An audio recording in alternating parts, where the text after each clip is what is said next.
What's up, everybody? Again, we are here for Black Menswear Dapper Conversations. We're live and direct from Brooklyn, New York. Brooklyn, they get busy out here. I'm super excited. I'm always super excited about my guests, but today is special, all right?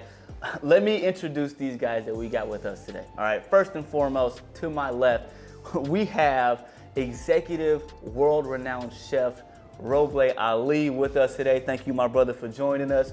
Next to him, we've got Sean Williams, who's the founder of the Dad Gang, joining us here. And last but certainly not least, we got my guy Everette Taylor, CMO of Artsy, founder of business after business after business. My brother, appreciate you being with us. We're here today, and we're talking about chasing your dreams. So tune in with us today as we go through this conversation. I'm really excited. So first thing I gotta do, right? We here in New York City. All right, sir. New York got its own vibe. I'm from Dallas, Texas. I don't know if you can hear that accent come out. I hear you. Yeah, so I'm from Dallas. But let me ask y'all. I'm gonna start here and we're gonna go down the line with this first question. Yes, how long you been in New York? One. Yes. Secondly, when did you tap into Black Menswear? Two. I was born in New York, but funny enough, I lived in Texas for like 4 or 5 years. There we go. H-Town, baby. Okay, straight at home. I know Dallas, Arlington. I got people up there too. But when did I get into Black Menswear? I think I got into Black Menswear the first time I had my first FUBU jersey, because it was made by black folks, but for black folks, and I'm like, I'm wearing something that's fly and black. Yeah. So really, that's the first time, right? Now, when was the first time I wore something that was nice? That happened a lot later. I was wearing something I thought that was nice, but it wasn't. For sure. Yeah. For sure. Sean, what about you? Oh man, so Black Menswear. I would say so. Born and raised in Brooklyn, New York. I've never left New York, so Brooklyn boy to the fullest. And I would say I tapped into Black Menswear early because I was a church boy. Born and raised in church. But that wasn't really me. It was like, you know what you had to wear to church. You put on the suit, you put on the tie, and then you go. It was until later on in life, in my college years, that I joined the frat K Psi. You already know the deal. Yeah. You know the vibes and girls in here. Yeah. Once we tapped, really? Don't be mad, Everett. Leave that over there. Leave that over there. Yeah. And he tapped in when he. No, I'm not gonna do that. I'm not gonna do that. But once I joined the frat, that was like a reinvention of what to wear, how to wear it, how to be a gentleman, and all the finer things. So I think that's when my tailored suits slimmed down, or just not off the rack or whatnot. I'm lying. I ain't start doing tailored suits till way late after that, but the suits got a lot nicer. Yeah. You feel me? So we tapped in about there, and now we here. Yeah. E.T.? And like my man here, like I really think about college and being on a budget and going to Goodwill, and I used to find the flyest stuff at Goodwill, like blazers, different pants, shoes, all that. I literally used to be fitted up, just off of, thrifting, man. And that's really when I got into it. And it didn't necessarily fit always the best, but, it was like my first time being like, man, I can actually put myself together and wear something that actually fits. And that felt good. So, but me, for me, it's like, I like what you said about FUBU because, I feel most comfortable, man, outside of a suit, man. Something, like streetwear and different things like that. And so I love to be able to, I feel like black men and how our appearance is so versatile compared to other people. Like we can be 1 minute in streetwear, the next minute in a suit, and we can make both sides fly. And so I love that. Yeah. Now coming back and bringing that to the mission of our organization, right? Looking at Black Menswear from a perspective of changing the narrative, right? Really tapping into that to say, you bring up a great point about not being one. Like we're not a monolith, right? We all different, and we all thrive in our own different spaces, right? And so, looking at our platform as a way to really express that superiority that we have when we really embrace it, it's definitely something that I love that you actually all hit on from the aspect of when I kind of fell into my own, right? And like kind of moving that forward in regards to chasing your dreams. And I'm gonna start with you, ET, and then kind of bring it back. What gave you the confidence to really launch out and say, I'm gonna do this. I'm gonna start my own organization. I'm gonna start my own business. I don't care what nobody says about. I don't care about what the haters have to say about that. I'm gonna do that to advance myself. What was that turning point for you to start chasing your dreams? You know what was crazy for me? It was necessary. Like, you know, we were actually having a little bit of a conversation before this, talking about the difference being, you know, a black entrepreneur or someone that doesn't come with the same resources. Me starting my first company came out of necessity. You know, I had to, you know, I was homeless. My family dealt with a lot when I was in high school. And, you know, I didn't want us to be in that type of position again. And so I was in my sophomore year of college, and like within 2 months, I had to drop out to go back home to help out my mom and my family. I wanted to make sure they were good. I'm applying to all these different jobs. No one's giving me any type of opportunity, right? I ended up getting a job at Joann Fabrics. It's minimum wage, and anybody that work minimum wage, and you really look at the gas it costs to get there, and then literally eating lunch, and you'd be like, damn, like that was half my day working. You just broke even. You know? And so I was like, man, I got to do something. And, you know, my freshman year of college, I was, you know, throwing parties and doing things like that. And I realized it was like a little bit of a gap where, you know, a lot of people couldn't do something unless you were 21. And so I started doing my own events, and I literally had like $200 to my name. I had to pay the DJ, I had to pay security, the venue. I didn't even have it. So I threw the first event, and I just prayed to God that this was gonna come through. Yeah.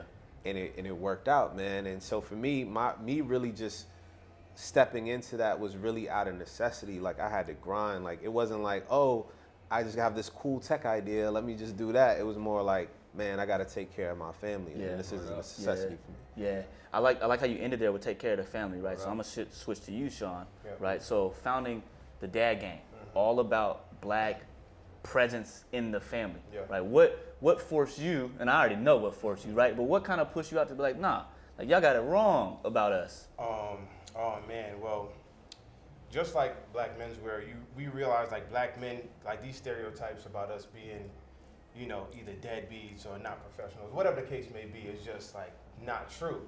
So on my journey as a father, which had nothing to do with business, right? I'm a super active dad. My dad wasn't really that tapped in, so I was like when I had a kid, I was like, yo, dude, boy or girl, I'm tapping in, because there was a lot that was missing for me. So just being that perspective of fatherhood had me very active. Now, years later, I have my second child. I moved to Long Island, New York. I'm in a predominantly white neighborhood, and a random white lady came up to me and says, well, first it was about like some dude, I don't know who died, but another black man died. Forgive me for whoever it was, because it happens at such a crazy high rate. Yeah. So she was really like feeling bad about it, and she stopped me to say like, yo, I'm sad about what's happening to your people. And I say, yeah, it's crazy. Like, America's fucked up, right? And then she goes, yo, is that your kid who's on my chest? And I'm like, of course it's my kid. But who else's child gonna be on my chest? That's exactly what I said. But to your point, right? At that moment, I'm like, I look a lot younger than I am. I got my hat backwards. You know what I'm saying? I look really young, and I got this child here, and she's not looking at me as a dad. You know, so she's like, you know, it's good to see that you stuck around for this. It's a great journey, and I'm like, lady, that is not a compliment. You know what I'm saying? So that was the first time I said, this shit gotta change. You know what I'm saying? Like, how they looking at black men and black dads, it really needs to change. But on a professional tip, I was a creative director and a graphic designer, so I've always known how to curate a page or, you know, just make things visually appealing. So when I brought the idea back home to my boys, I'm saying like what we're experiencing, we're like, we gotta put this thing out. You know what I'm saying? Like, we gotta change the narrative, because we were already doing cool things. We were young, early 30s guys with young children. You know what I'm saying? So being dads was something cool to do for us now. Yeah. So now I'm like, yo, I could easily just share this with the world, right? So I'm sharing it with the world, and my job as a creative director and graphic designer, I started realizing it was taking up more of my time, right, than my passion and my purpose. And I'm like, this Dad Gang thing is starting to speed up, because once I started it, and that was to change the way the world views black fatherhood, I realized we needed a place, right? So I was doing events for impact on how it looked to the world, and we would get here, and dudes would just like dump everything that they was dealing with, or if we had an event with our kids, just to see how dudes light up when they with their kids, because we're in a very vulnerable place, and we all together. So I'm just realizing it's a lot bigger than what I thought it was supposed to be, and realizing like, damn, I think this is what I'm supposed to do. Like, this is my purpose. Yeah. And I had a area where I was like, damn, like, do I quit what I'm good at, what's making me money, and go with the purpose? Because there's a little bit of a fear there. You got to jump, right? So I'm like, dang, what's gonna happen now? And I just finally took that leap, and like, my purpose is gonna make room for me, and that's what I did, and it really did. You know what I mean? Like everything I've done in my job as a creative director, like pales like in comparison to what I've done as the Dad Gang, because that's what the world needed, and I feel like it was my purpose to do it. So it was a clear-cut decision. When I was ready for it, I prayed about it, and it was like, dude, do what you got to do. That's Yeah. I love you. There are times where you're ready for it. There are times where you kind of have to create. You have to create something for yourself, for your people. There's lots you have to do into that. Now, when you started, let me not be put it down too low. When you started cooking, right? Yeah. I remember it all. Ever think that you would be cooking for Obama? No, like that? That wasn't. I just want to. I appreciate what you said about you had to make that decision. You know what I'm saying? It's like you're in a place that's safe, but it's like, am I going to bust my gun? Like, am I going to take this chance to do something that I know that I'm going to love? Yeah. And you did it, and you're doing it. You know what I'm saying? Yeah. And there's nothing more fulfilling than being able to do something that you love every day. Like straight up and down. Like it's a blessing. Yeah. Like if you're able to do that, you are in a rare, very blessed place. Yeah. So I'm happy for you, bro. I appreciate it, bro. Word up. Okay, now, did I think I was going to cook for the president? Nah. I started cooking. I started cooking because I got pissed off one time when I was a kid. We went to after church. I would go to church with my mom. I would go to mosque with my father. Okay. But after church, we went to this restaurant in Texas. I'm not gonna name the place. And I was just disappointed. I'm like, and I know she's spending her money and like and it was just lackluster. I'm like, you cook better than this at home. Yeah. I'm like, this is some bullshit. Yeah. And there were a couple other things that led up to it, and I was like, I'm not having this. Because I like to eat. I mean, you wouldn't be able to tell because I'm a slim dude. You know what I'm saying? I'm Somali. Like we're built slim, but I was like, hell no, I'm not having this. And I just kind of delved into it. My mom gave me a little bit of. There was a book fair at the school, and she gave me some money, like a little $12. And I got one book. You ever heard of Mad Libs? You know the books? Yeah. So I got a Mad Libs for like $4, and then $8 I got this little cookbook for kids, and it was a pastry book. I'm like, shit, $8? I could make my own cookies and brownies? Oh man. Yeah. And I tried, and I never really got good at. I'm good at it now. Yeah. But I sucked at pastries. Yeah. Or maybe the book sucked. I don't know. But then I rolled into doing like savory stuff, and then like savory meaning non-sweet things, and that's when I knew that it was valuable because I would just make breakfast. Like I just make like egg and cheese bagel sandwiches. Like we are still New Yorkers, even though we live in so we got the bagels. I make that for my sisters because I grew up in a house full of girls, by the way, too. And then they were so happy. I was like, this is valuable. Mm-hmm. I'm like, look, I will cook, but I ain't cleaning up shit. I ain't folding no clothes. Because I already have to do the outside chores. I'm not doing no inside the house chores. Right. I got to mow the lawn. I'm picking weeds. Y'all don't got to do that. Yeah. You know what I'm saying? If there's some problems outside, I handle it. So it worked out well. Yeah. And then I recognized the value in it. And I just liked it. Honestly, it wasn't even more than that. It was, I feel good when I'm able to give people good experiences when it comes to like anything hospitality. I don't care. Like, I'll valet your car. You know what I'm saying? I'll bring bottles to your table, like whatever. Like, besides, I don't know if you ever have been to or heard of Everyday People, our party. Mm-hmm. We started in 2012. Damn, we're getting old now. But I mean, we are the preeminent black / multicultural everyday people party on this planet. Mm-hmm. We are. Mm-hmm. Let's give it up. Like the whole African American brunch culture. I ain't gonna say we started it, but we started it. And we don't even do brunches anymore. We do other things, but it's hospitality, bro. Right. It's not just the cooking part. Yeah. Yeah. My job, I am a hospitalitarian. Right. I don't know if that's a real word, but it is to me. We're gonna work with it. Yeah. And that just happens to be a very fantastic cook. I'm good at that. So You I bring just up like to take care of people. That's all. You bring up a great point with hospitalitarian, right? Because all of us as entrepreneurs, all of us as business owners, one thing that you have to do to make yourself stand out from other businesses is how you treat people, right? Amen. How you treat your clients. We had a conversation today, and it really kind of went around what makes our organization successful. And we said, well, the reason why we're successful is because we offer an experience that they can't get anywhere else, right? This whole flash mob that we got tomorrow in New York, we got 600 brothers registered. Because they're gonna come out for the experience of, let me be around black men that like-minded just like me, that are trying to break down these stereotypes and do all this stuff. We offer that experience. May I ask you a question, sir? Go ahead. Please. Yes, sir. Okay, I'm gonna flip it on you because I know there's gonna be a lot of people that are gonna watch this. Say it. That are just popping up. They don't know. You know what I'm saying? Yeah. So how about yourself? How did you get here? How did you guys build this thing? I'm looking at your mission statement on the wall, and I'm just like, this is brilliant.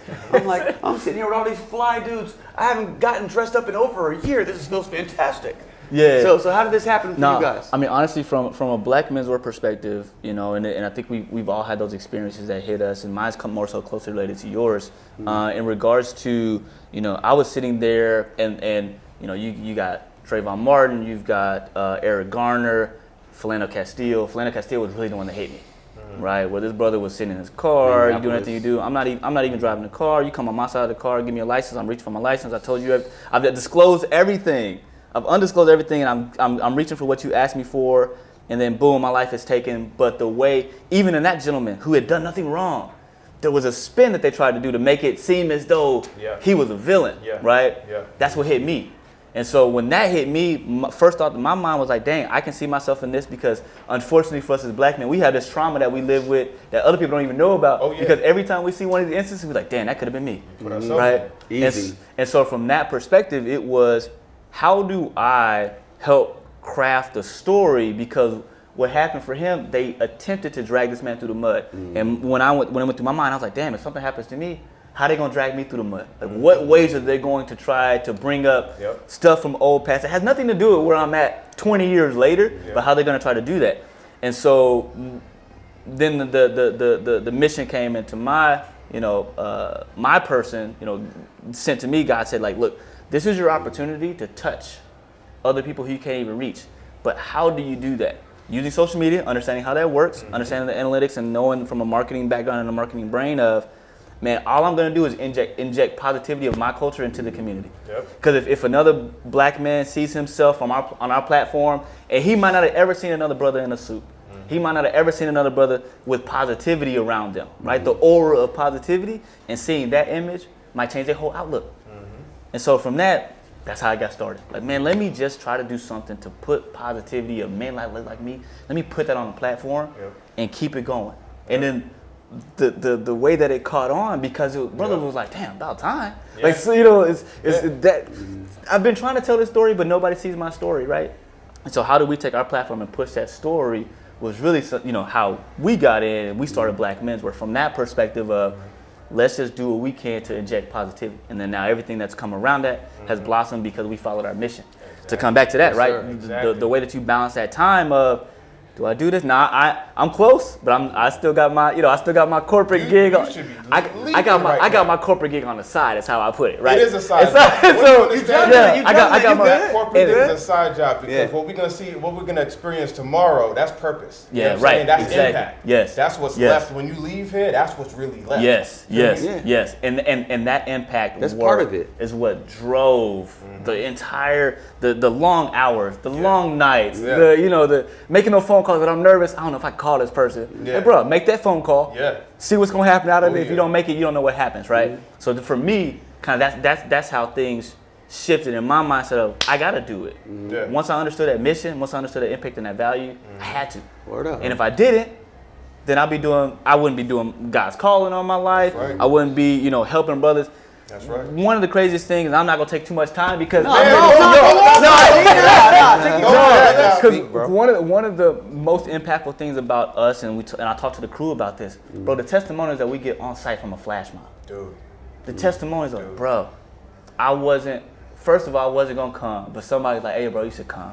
Second of all, you don't understand what I'm going through in my life right now. Bro. And just being here and having just these brothers, I don't know none of these guys, but I'm here in this aura, I'm solid. Yeah. I can go back and I can get through life because I've been around and I've been in, within that environment. Oh, yeah. And that's just something that's really helped to continue to move forward. And these flash mobs, you're doing, like, literally, you're popping up in the town and being like, yo, everybody show up. Yes, sir. We put it out. And people showing up We deep. put it out. We go through Brothers. the platform. Brothers, so like I say, tomorrow we got 600 registered. Yo. Chicago. We What? Got, we got Chicago something. next month. 600. 600. In Yeah, no, it's Chi-Town? gonna be crazy. Hey, It's gonna be no, wild. 600 in New York. Chi-Town, we just opened up. Last week we already got 120 in Yeah. Chi-Town. Wow, congratulations, New bro. York And is gonna be Chi-Town good. needs that bad, bro. Yeah, facts.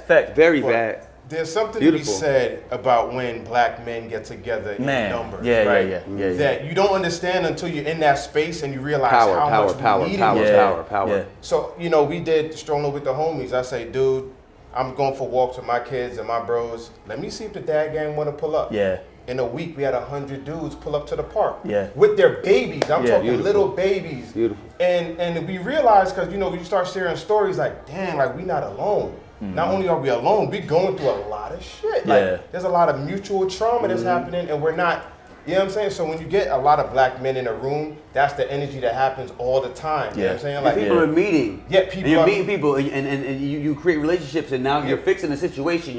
You're making networks. Now No, you but got black some new men in brothers. particular, forget the Yeah. network. We need each other on Yeah, another right. That level is a because network, we're going through a lot of things, and we Yeah. might tell our boys, but a lot of our boys we might have grown up with. You know what I'm saying? And not to say you outgrow your boys, but you do kind of Yeah, outgrow to your an boys, extent, right? yeah, right. It is, Sometimes they don't have that experience for you to tell you, like, yo, you could do it another way. Mm-hmm. So you do these big events. You know what I'm saying? I get out there with 100 dads, and all these new experiences are coming to me, and you're looking at a dude that looks exactly like you. Yeah. You know what I'm saying? Like, Yeah. there's no judgment. You know what I'm saying? It's all love on another level. So things like this need to happen a lot more often, and that's why when this is your purpose, you're always gonna be met with success. You know what I'm saying? Like, Yeah. because you're doing a service to people that need the service Yeah. that look like you. Yeah. We trust you. Yeah, You know what I'm saying? right, Like, right. you're here for that. Right. You gotta take the leap, bro. That's all I'm saying. He's into it, you know. And my thing too. So you bring up a great point that I'm gonna swing to you on, Everett. So, bro, you in tech and art. Yeah. You know what I'm Yeah. saying? Like, Let's talk about it. first of all, it ain't a lot of us in that, right? So one, again, for somebody that might be looking to kind of dive into that, but they're like, oh, there's not a lot of us in that particular space.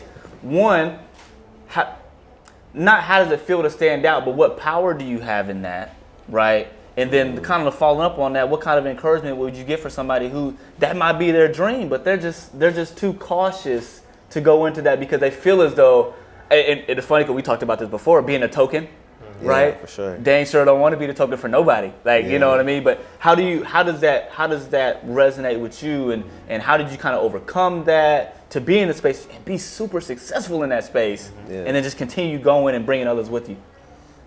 You know, it's interesting because I keep everything so relative, because I think we tend to judge ourselves amongst other black people, where it's like, yo, you the poppin' dude, you the poppin' black dude in tech. Yeah. You the poppin' black dude in art. Yeah. I ain't Elon Musk. I'm not Mark Zuckerberg. I'm not this cat. I'm not Larry Gagosian in the art world side. You know, it's.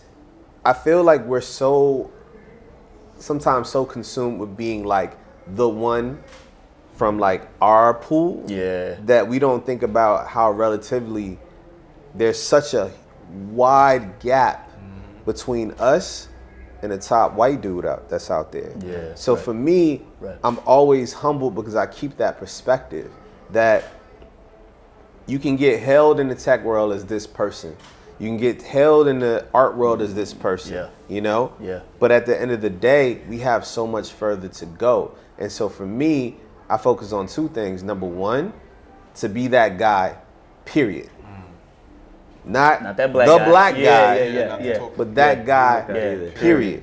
Number Nice. two is to lift as I climb. Yes. Because a lot of people, you know, people tell you, you gotta put your blinders on, you gotta grind, whatever. What's the point of getting to the top if ain't nobody else there with you? Right. Right. And we talk Right. about, you know, our brothers that we grew up with and like not being able to relate and things like that. I think that's sad, man. Right. That's, to me, that's sad. That's a failure on our part. I think that's a failure on your part. That's a failure on my part. Likewise, And yeah. anybody who wasn't able to like lift their brothers up, you know, because we get into that mindset of like, man, well, I can't help them, you know what I mean? They, you know, that's a lost cause. That's a sunk cost right there. Right. And so I think we got to do a better job at that and giving people those opportunities and showing them how they can grow and how they can win too, man. So to really answer your question, man, I feel a huge weight on my shoulders constantly. There's a lot of visibility. What's crazy being a black man in this space is that I know you couldn't tell me right now who's the founder of Stripe. Many of us in the room probably have businesses that run on Stripe. Yeah. Right. Right. It's two white boys, multi-billionaires, but they get to fly under the radar. Bro, when you're a black entrepreneur in tech and you trying to do something small, Everybody knows. everybody looking at you. Yeah. And it's a lot of pressure, man. And so for me, it's just keeping that perspective, continuing to lift as we climb, sharing information, you know, and really being there for one another. Sharing information. Thank you. Yeah. What's the point? Like, you know, Each one and teach one. and it's you know, a lot of people, I'm sorry for being so verbose right now, but a lot of people talk about legacy, man, and I find it to be very narcissistic because it's all about like, oh, like people gonna remember me as this person, or I made this much money, or I did this, or I married her, or in what's so crazy to me is that real legacy is the impact that you make that no one will ever talk about again. That conversation that you had with this kid, the way that, you know, Black Menswear is getting so big at this point, there's a lot of people coming to that event that don't even know who you are. Right. Facts. Good. That's Facts. a good thing, And that's bro. a beautiful That's thing, bro. Yeah. Word up. That's a beautiful thing. Yeah. My favorite thing as an entrepreneur is someone that I just overhear or talks to me about my company and have no idea that it's my company. Yeah. Right. Yeah. That's beautiful. Right, You know what I mean? right. So for me, Right.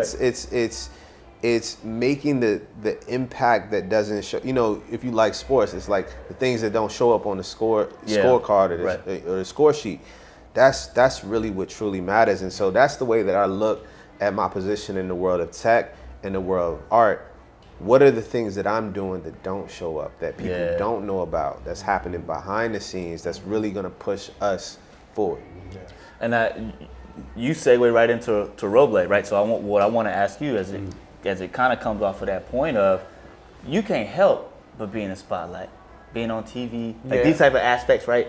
How does that, and being, because I don't know a lot of Black executive chefs, right? You got a couple of sous chefs. I'm a guy that cooks, man. He said I'm a guy that cooks, right? If you look at my uniform, it just says Roble. Roble, executive chef. It just says, I don't even have my last name on it. Yeah. Like I was saying, like, I'm a hospitalitarian. I'm just good at cooking. But as far as, to answer your question, I think what you're asking me is, like, I can't, like, hide. You know what I'm saying? Yeah, right. But events. You throw events, I throw events, right? So, everyday people, for instance, it's way bigger than me, bro. Right. Like, it's enormous. I've been there. Right. I never knew. Thank you, bro. You know? See? Good time. You see? Yeah. Exactly. See? Yeah. Boom. Now that's facts. Yeah. Right. That's evidence right there, right? Right.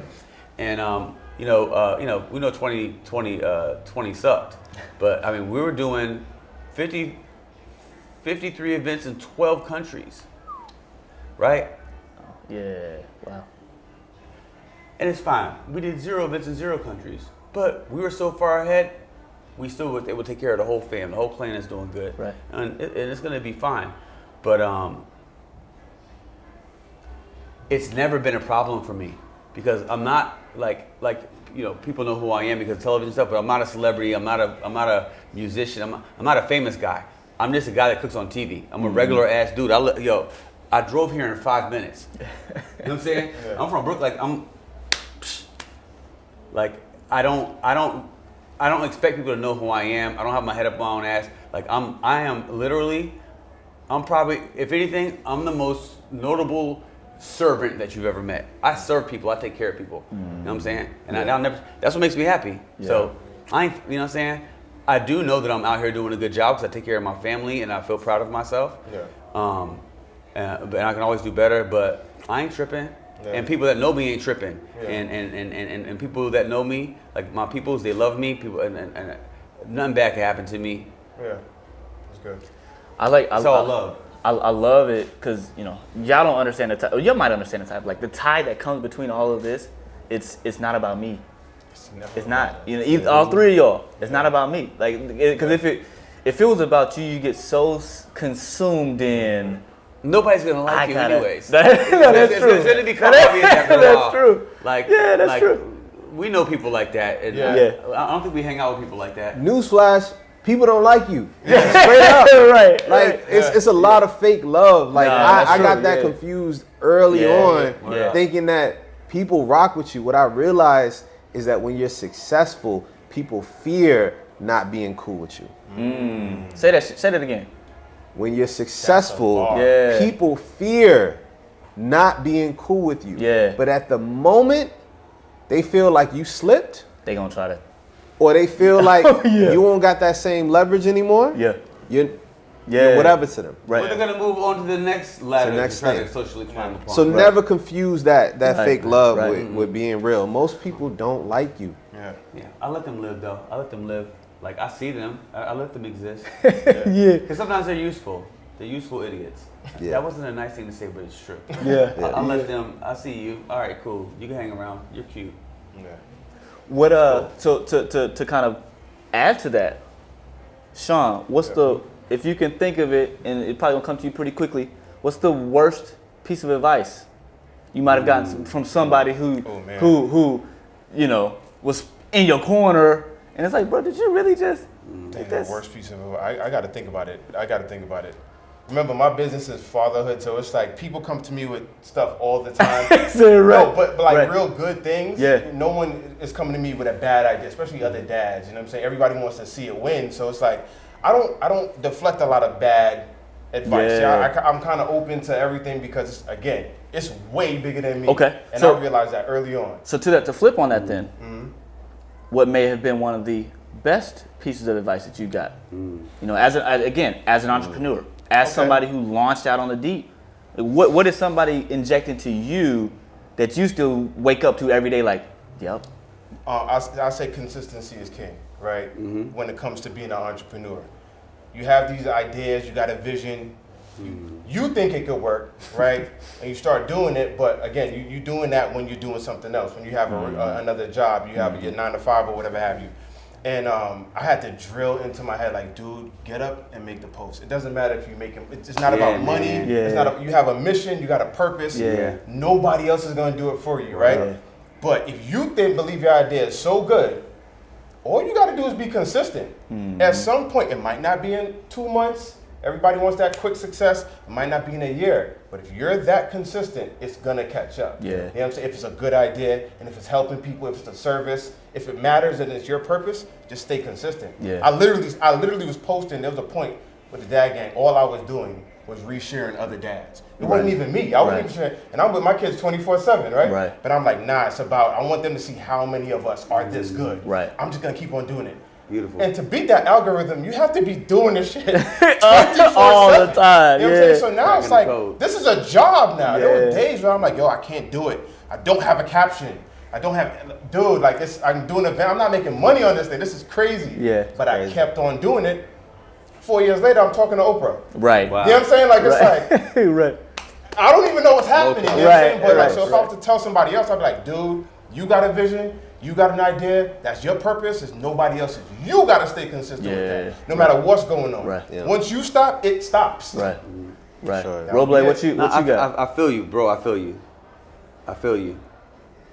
Yeah. I just absorbed that. Yeah. Like I know, but sometimes like when you've been on a roll and stuff, sometimes you could lack a little bit. You know what I'm saying? And Not from somebody who's you could Chef Roble Ali. nah, I'm not perfect. Like there are some parts of what I do that I can use a little bit more. He just gave me a lot of energy, bro. Word up. I'm gonna say this though, real quick though, with the consistency, it's not like you have to be on your mission every day. I'm not saying you have to do the same things every single day, but you can't lose sight. You gotta keep that same energy. You gotta keep that same energy. Right You know what up. I'm saying? Like that. And I've had a lot of accountability partners who've said, "Yo, dude, I was expecting some posts from the day. I was expecting something. So now you realize, damn, this thing is so much bigger than me. Yeah. I owe it. I'm obligated to the people that are being impacted by this to be consistent with it." Yeah. An accountability partner. That's like one of your friends that be on your ass to make sure you're doing your job. Yeah. Sure, you need We that. need more of those. I like that term, accountability partners. I got some friends and some loved ones of mine that will tell me, yo, you know what I'm saying? Like, we what's need up. that. Yeah. And it benefits them nothing, but they're like, yo, dude, we need that from you. That's why Right. you're here. Right. I need you to, Right. you know what I'm saying? Right. Say, Roble, Yes, sir. best piece of advice, or the worst, if that comes to mind quicker. I had a really bad piece of advice from somebody. I'm not going to mention the person. The person just basically, but it's so. I'm not going to mention the person's name. Just call him. You all know who this person is, and dude asked me what I wanted to do with myself because I was cooking at a very famous place for some very famous people. I was like 17, 18 years old, and I said I want to be a great chef. I want to do some television. I want to cater and do restaurants. It's like what he said. He's like, well, everybody want to do a TV show, but in that time when he said that to me, it was like a punch in the stomach. You know what I'm saying? Because like at that time, you look at this person, they're famous, and it's like whatever they say is just like the truth. Yeah, right. This shit kind of hurt my feelings a little bit. You know what I'm saying? But I ain't stopped. I had no choice. Yeah. Yeah. What am I be regular nigga? Yeah. Right. You know what I'm saying? Excuse my language, but like, Nah, you're right. like, all my homeboys are going to jail or they're dying, or just being regular. Yeah. That's not acceptable for me. Yeah. I have dreams. Like, I'm supposed to do something awesome with my life. I've known that since I was old enough to even think on that level, and I'm gonna do it. Right? So forget about that. Man, I did ridiculous things. I jumped out the window on so many occasions. Yeah. Just like when he was asking all of us, like, you know, what was your moment? Like, Yeah. like where you were like, that was always my moment. Yeah. Cause I can't be regular, yeah. I got a big family. Yeah. I got 6 sisters. I got my moms. Yeah. Like, nah, hell Yeah. nah. Yeah. I gotta be the man. My Yeah. pops is not alive. You know what I'm saying?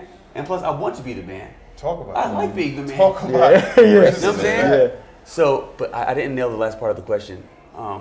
Best piece or worst piece? Okay, that was the worst. That was the piece. worst piece. That was the It worst was piece. just somebody trying to shoot my dreams down. You know what I'm Right. saying? Yeah. The best piece of advice that I ever got, in terms of for business, it came from a book, and I'm not going to sell this person's book, but and I'm not going to name the person again, but what it always stuck with. Actually, no, forget about that. Okay. The best piece of advice that I got, business-wise, came from a gentleman. His name is Reginald Noble of Newark, New Jersey, also known as Red Man. Okay. Really yeah. good friends with another guy named Method Man. Yeah. And he said, if you're going to be a monkey, be a gorilla. Now, and I know that gorillas are apes, not monkeys, but the point is, if you're going to do it, motherfucking do it. it big. God. Yeah. Straight up. Yeah. For sure. So, and I always kept that in my head. Like, that's one of my favorite rap lines ever. And thank you, Red Man. Yeah. So that's my best piece of advice, business-wise. Everett, did that worst piece of advice stick with you, or you gonna go straight to the best piece of advice? I mean, I got 2, but I do want to speak on one thing that Roble said. Yo, we cannot be dismissive of our brothers and sisters and their dreams. Like, you don't realize how much power right. is in your words, Right. and how that can push somebody in a completely different direction. Yeah. Not every person is built like you. Right. There's a lot of That really hurt my feelings and shit. yeah. Like, Yeah. and I just want to make that PSA how important that is. My worst piece of advice, I'll call her out. It was my mom. My worst piece of advice that I ever received was when I wanted to drop out and chase this tech thing. She supposed to tell you no, dog. You know what I'm saying? He says she supposed to. Yeah. She supposed to tell you no, bro. But she told me, like, she literally straight up told me, like, don't do this. Like, you need to stay in Virginia, get a job, and to me. What she like, tell you now? Huh? I'll get to that in a second. Yeah. I'm paying those bills now. Mm-hmm. Yeah. And you can teach your elders things sometimes. Yeah, but it was interesting because I think one thing I asked somebody recently. I said, on a scale of 1 to 10, how big is your ego? I'm just curious, just off of that question, what would you say on a scale of 1 to 10? Like an 8. Okay. I will say, and I might be undervaluing it, but I think I'm an even 5. Even 5, okay. I feel like I got a big ego. I would say about a 7 or I think that's the K side in us that our ego sometimes I level don't is a know little if higher. Is confidence and ego the But same what's thing? ego? That- Exactly. Right. They're not. They're not the It's same not. thing. Right. That's what I'm No, saying. no. Like, Ego and confidence are Two definitely not the same true, thing. very true. Yeah. Very true. Ego is misplaced confidence. Ego is confidence that causes motherfucking problems. You know what I'm saying? Not might- necessarily. If I you might bout have to it, dial if you that bout ego it, back, to be honest. Yeah, right. Now you said it. I'm like, whoa. if you bout it, you're classy. You deserve to profess your awesomeness. Yeah. And because little brothers is gonna look at you, little sisters is gonna look at you and be like, hell yeah, like you inspires- it actually If you inspires don't them. believe Yeah, it, yeah, you yeah. can't. Okay. But a lot of people don't How you gonna do it understand if you don't what believe ego it? is. yo? Right. You know what I'm saying? You Like, speak things into existence. Right. When Let you me eat- hold on. I want to see where you're going with that. Yeah, Let me yeah, see where you're going. Yeah. Hey, you got us excited. Sorry. Yeah. So to me, ego is not necessarily something that has to be negative. It can be tied yeah, into I got the- I confidence. keep the 8 then. I keep the 8, yeah. Et cetera, et cetera. When you said I can't be regular, Word up. that's ego too. Is it though? Like when you recognize. That's one of my I feel like five. that's confidence. Yeah. I'll eat that one. I ain't trying to be no Yeah. That's I'm not gonna die to and me, not leave an impact on this planet. It's not happening. that's your ego, and it's not bad. That's a good. positive. It's positive. Yeah, and I'm okay with that. That's what we're agreeing. And it's like, how do you direct that ego? Yeah. You can direct that ego positively or negatively. Yeah. I was just like you. I was like, yo, I can't be a regular nigga. Dude, I didn't hard. No way, see, bro. Yeah. I didn't It's hard. Come on, man. I didn't see what happens on both sides. I seen what happened in the streets, and I seen what happened to most of the people that were coming out of college that I was at. It was like, graduate, go home, get Don't a do job, it. Yeah, move right. to the DMV. And you can't do it. Da-da-da. I didn't finish school either. Yeah. And it was, to me, it was got like, dragged out of man, school. that's mad regular to me. Yeah. And my ego wouldn't allow. I would say my ego is at least a 7 or 8. You know what I mean? And I think that's healthy. If you say 5, I don't believe you. Because no person that's successful, that does the things that we do, can be a 5. If you look at 5 as the average, Right. not average. And you're already Well, not it average. depends. Like you and I are two different people, so like our Yeah. chemistry, like the way that we evaluate things. But you that nigga too. Hey, love. Love. Nah, it's all love. Hey, It's all but good. to, It's all but to good. answer the question, I can't is- wait to talk to you after this. Yeah. I'm serious. my ego couldn't allow me to accept that. Yeah. Word up. Me graduating college and getting a job, paying $45K a year, right, all that. Right. And have to Bro. pay all that money back. I remember when I was in my freshman year of college and my friends were getting jobs at like UPS and they were making like $15 an hour. I was like, yo, I need to. Yeah, I need to get over there. Yeah. Bro, They caking off. now They making 18 an hour. Yeah, for sure. But, yeah. So that worst piece of advice was my Security. mom did not encouraged or Right, pushed me and told me that like yeah. this isn't gonna work out. Like you need to play it safe. Worst advice. Play it But safe.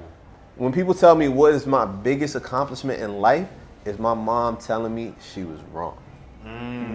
Yeah. When people ask me what's the biggest accolade you ever had, it's my mom telling me she was wrong. Like I said, you can teach your elders sometimes, man. It happens. 1000%. And I'll keep the best advice that I got is from my cousin Mike, who died. Mike. Yeah, Mike, that's a cousin for real. who died. So yeah. Huh? He wasn't the other Mike. He's Mike. He's Mike.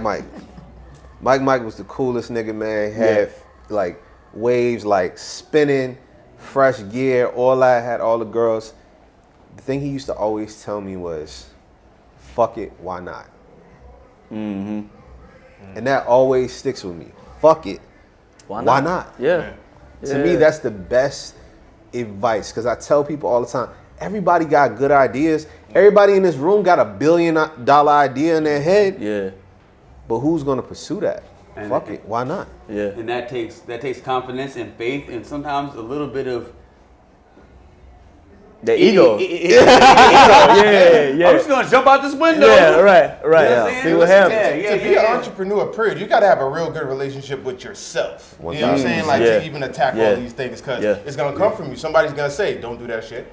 If you ain't telling, honestly, shout out to Mike, but you got to tell yourself, "Fuck it, why not?" Yeah. You know what I'm saying? And Like a little at bit of some point- craziness. Yeah. A little bit of insanity. Yeah. Because the kind of shit that we be doing, it's not advisable. Right. It's crazy, Right. man. It really is not advisable. I Right. put myself in so much debt trying to do this shit. Yeah. Crazy. I'm like, fuck it. I'm gonna be broke anyway if I don't do it. What's the alternative? Yeah. You know what I'm saying? Like, Yeah. I and I'm gonna say this because we I don't know why you don't. I'd rather die enormous than Right, live A right. whole lot of people owe me a whole bunch of dollars. But yeah, so we all on the same wave. one question, one of the final questions I want to ask you as we're getting close to our hour point, right? And I'm gonna start with you, ET. So Everette, what is one thing that you would advise a young entrepreneur? What's one thing that they should focus on to really capture that dream and kind of really push that thing forward? Wow. One thing, to me, is you gotta cut out distraction. You know, it's so easy to get distracted from your purpose and your mission. Amen. You know, and really making short-term moves that's gonna ruin what you're meant for long term. And so, like, not allowing those distractions to happen. I think Drake has that one line where he's like, you know, while all my friends out partying, I'm just making the music that they party to, or something like that. You know what I mean? Like, there's different sacrifices that you're gonna have to make, but don't confuse that with like not taking care of yourself and making time for self-care, but also not allowing those distractions to get in the way, because we all been there. Like, as young brothers, we all had these big dreams, and like, think about all the cats that is just like, they still on the block, man. You know what I'm saying? I go back home, and I'm like, damn, man, you still here smoking Black and Miles, drinking 40s, lips black as shit. And those are the ones you know what I mean? Like, you They still, got to you come still back here. home or they're not dead. yeah. There's a whole new generation on the block now, and they're even more wilder. It's crazy, man. People, it's a cycle, We got to man. save them. Yep. We have to be a good example. Sean, I'm coming down the line, right? So a young entrepreneur that's like diving in and just got started, what's one thing that they should focus on to really chase that dream and really solidify themselves to whatever they're doing? I would say, I mean, when entrepreneurs start many businesses, but if you could find a business that's tied to your purpose, everything becomes like magnetic. You know what I mean? It ain't It's a work lot no of- more. It ain't work. Yeah, You know what I'm saying? yeah. And that could be different things. You know what I mean? Like, I didn't know that being a champion for fatherhood was part of my purpose. But what I did know is when me and my dad didn't connect, I had a major chip on my shoulder. You know what I'm saying? Like, my entire life. So I knew that was something that I needed to overcome. It's just a blessing that God was able to match my purpose with business. And, like, everything came together. So I would say when you're becoming an entrepreneur, look at the things, not just a bright idea, but if it's purposeful, that would be somewhere to focus your attention on. You know what I'm saying? Like to keep you in track, to keep you in line, and keep you in love with what you're doing because it's steeped in purpose. Yeah. You know? Yeah. I love it. Roble? Right. But what he just spoke, what he just spoke this to guy you. speaks. Yo, I was say, but what he just spoke into you was something you didn't even know about. You know what I'm saying? Like that. That's the book right there, Bro, Champion of write this Fatherhood. down, Yeah, man. right, You right. got it, man. I appreciate you, bro. The I level of appreciate you, eloquence. bro. Come on, bro. Come on. Roble the hype. He a Yeah, good hype man, yeah. You got the We touch. need those. You got the touch, bro. appreciate you, You got the touch, bro. Write it down.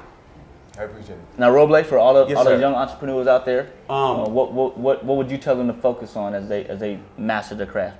What he said is exactly what I was gonna say. But the other thing is, this is more like just advice, like trying to, because a lot of times you know that you're gonna be awesome, you're gonna be amazing, but you don't know exactly how you're gonna do that. So what I would advise is like do your homework. And I'm not talking about the stuff that's in the school, okay? Right. I'm not do that, okay? But your homework doesn't start there. I mean, it doesn't stop there, rather. Okay, look at people that you look up to. Let's say you look up to Lisa Price of Shea Moisture. No, Lisa Price is Carol's daughter, rather. I'm sorry, Miss Lisa. She lived Rich up Dennis. Yeah, Rich Dennis. That's my OG. I just did his 50th birthday party. Flex. And his daughter's party. But she started Carol's daughter right over here on the Atlantic 20-something years ago. Sold it to Revlon for like over $75 million, right? But like, let's say you want to be in the beauty business or whatever. She's just I picked her because she's such an inspiration to me, and she's like an auntie to me. Like, focus on people like that. Find out everything you possibly can about them. Stalk their whole lives. Figure out how they got from here to there, right? And repeat and repeat and repeat. Because these people, they weren't born with a silver spoon in their mouth. Right.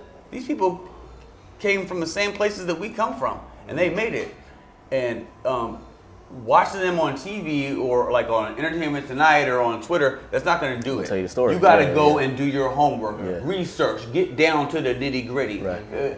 Tell me where she was born at, when she was born. I want her mama and her daddy name. You understand? Social Security. No. All of that. So once you do all these things, you figure out that these people aren't gods. Yeah. No. Right. You're probably just as smart as those people are. Right. Or maybe even smarter. Yep. But you have to do your homework. And also, the most important thing, you have to believe. Yeah. Because if you don't believe in yourself, who else? God ain't. If I was God, right? And I sound like Kanye right now, but I'm gonna shut up after this, okay? If I was God, right, and let's say I had like 6 billion kids running around this plane that we live on, right? And I just had I had the God wand. I got the magic wand because I'm God, right? There's 6 billion of them. It's a lot, right? I'm going to give my attention and my help to the ones that believe first, and I'll take care of the other ones later because it's so much easier to deal with the ones that believe. You know what I'm saying? It's like you jumped out the window, you jumped out the window, I jumped out the window. Because we were believers. You know what I'm saying? Yeah. You're never going to have the guarantee. Right. Yeah. You're going to hit that asphalt sometimes. Right. Yeah. Right. Oh, I've done it head first. Yeah. So You that's hit it. asphalt. Sorry. Yeah. Yeah. I No, overspoke there. I love it. And again, one thing that I really value about each one of your opinions is that it comes down to not being about you, but if you believe, when you look at the aspect of, because believing in yourself, I always look at all the work that we do is not for us. It comes back to what you said about the legacy, right? My whole thought about this legacy thing is, it's not that people were like, oh yeah, Dre was cool as fuck. It's the fact that Dre was able to help other people feel better about themselves and be able to tackle the world, right? And when the play that you do and the legacy that you leave from that perspective is not about me, it's not about you, it's not about Roble, it's not about Sean, it's not about Everette, but it's about what can we do in studying the people that have come before us, right? And really looking at how my mission affects, like, taps into this, and then I'm gonna go back to it's like, fuck it, why not? You know what I'm saying? Like those things, like bringing that together, like all those entrepreneurs out there, when you really look at focusing on what your brand or what your mission can do for other people is really where you make that impact and where the world changes based on what you do. And when that happens, then you fulfill. Then you live, live life that's the purpose that you're called to do. So again, using that to kind of wrap it up, my guy Roble, my guy Sean, my guy Everette. Sure. Shout out to the crew in the back. Y'all always got love. This is Black Menswear Dapper Conversations, New York. Shout out Brooklyn, yo, because again, Brooklyn been wild. They got a party it's a block party going on outside, and we've been able to experience. They said it's always going on, right? We've been able to experience that as a part of Black Menswear Dapper Conversations. This episode is brought to you today by Black Menswear and BM & Co. We keep the drip, so definitely keep us on. But appreciate y'all tuning in, and we'll see y'all soon. Love you. We couldn't have done this without the Gentleman's Factory. So again, thank you for allowing us to have this lovely conversation and all these nuggets that were dropped here at the Gentleman's Factory here in Brooklyn. Again, Brooklyn, stand up. Appreciate the love, and y'all be good out there. Chase your dreams, follow your dreams, because if you don't, nobody else will.